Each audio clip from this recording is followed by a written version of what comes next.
Hello and welcome to the Truth Booth.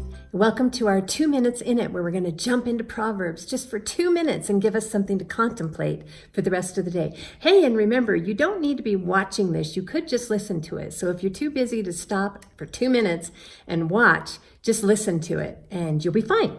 So we are on verse 7 in chapter 1 of Proverbs, and I'm only going to read the first half of this verse. It says, "The fear of the Lord is the beginning of knowledge." The fear of the Lord is the beginning of knowledge. I just want to spend our time right there. What does it mean, the fear of the Lord? Well, the Bible talks about 2 different types of fear that I can see. One is the fear of God. The other, too, is the fear of everything else. And that second type of fear we're warned against. And in fact, it's called sin many times. The first fear of the Lord, really, what the Bible said, is what we need. That's what we need. Why?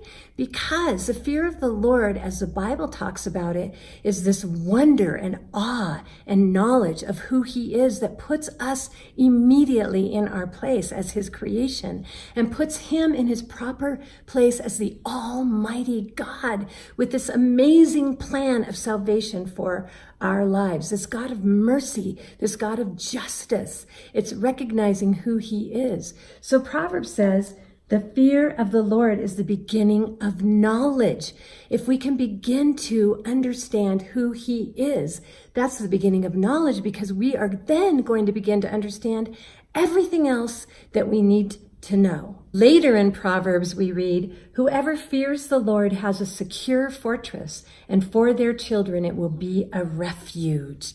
Let's contemplate on fearing the Lord, knowing who He is, knowing what He's done for us, knowing the grace and the mercy that He's given us, because that is the beginning of wisdom and knowledge.